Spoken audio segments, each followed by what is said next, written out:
ಅಂತ ಕೇಳಿದ್ರ ಯಾಕ್ರಿ ಮಾಸ್ತರ ಹಾಲ ಮತದ ಪೀಠಗಳು ಮತ್ತು ಪವಾಡಗಳು ಬುಕ್ಕ ಹೌದ್ ಪೇಜ್ ನಂಬರ್ 173. ಹಾ ಉತ್ತರ ಏನ್ರಿ ಎಷ್ಟು 173. ಅಲ್ಲೇ ಯಾಕೆ ಹುಲಿ ಜಯಂತಿ ಮಾಡ್ಬೇಕಾಗಿತ್ತು ಜತ್ತಿನಾರಾಯಣಪುರ ನಾಮ ಅಳಿಸಿ ಯಾಕ್ರಿ ಜಾಗ್ರತಪುರ ಅನ್ನುವಂತ ನಾಮ ಅಳಿಸಿ ಅಲ್ಲೇ ಯಾಕೆ ಹುಲಿ ಜಯಂತಿ ಮಾಡ್ಬೇಕಾಗಿತ್ತಪ್ಪ ಅಂತ ಕೇಳಿದ್ರ ರಾಘವಣ್ಣ ಯಾಕ್ರಿ ಬೀಜ ಗುಂತಿ ಮಡ್ಡಿ ಮೇಲೆ ಬನ್ನಿಗೆ 1000 ಭಾಗ್ಯಗಳ ಕಾಯ್ತಿದ್ದ ಮುತ್ಯ ಮಾಳಿಂಗರಾಯ. ಹೌದಾ ಬೀಜ ಗುಂತಿ ಮಡ್ಡಿ ಮೇಲೆ ಬನ್ನಿಗೆ 1000 ಭಾಗ್ಯಗಳನ್ನ ಕಾಯ್ತಿದ್ದ ಮುತ್ಯ ಮಾಳಿಂಗರಾಯ.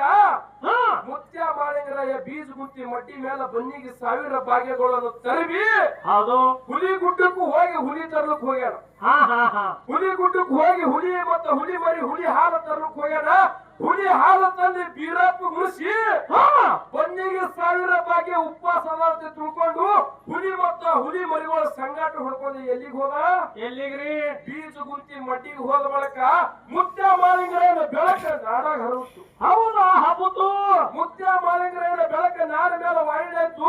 ಮಾಳಪ್ಪ ಇಂಥ ಕೆಲಸ ಮಾಡ್ಯಾನಂತ ತಿಳ್ಕೊಂಡು ಅಲ್ಲಿ ಮಾಳಪ್ಪಗ ಭೇಟಿ ಆಲಕ ಯಾರ್ಯಾರು ಬಂದ್ರು ಯಾರ್ಯಾರಿ ಜಗದ್ಗುರು ರೇವಣ ಸಿದ್ಧ ಮತ್ತು ಬರುಮ ದೇವರ ಶೀಲವಂತಿ ನಾಯವ ಸೊನ್ನಾರಿ ಸಿದ್ಧ ಗುರು ಲಿಂಗ ಬೀರ್ ರೇವರ. ಹೌದಾ ಎಷ್ಟೋ ಋಷಿಗಳು ಮತ್ತು ಎಷ್ಟೋ ಮುನಿಗಳು ಎಲ್ಲಿಗೆ ಬಂದ್ರಪ್ಪ ಅಂತ ಕೇಳಿದ್ರ ಎಲ್ಲಿಗ್ರಿ ಜಾಗ್ರತಪುರ ಭೂಮಿಯಾಗ ಮಾಳಪ್ಪ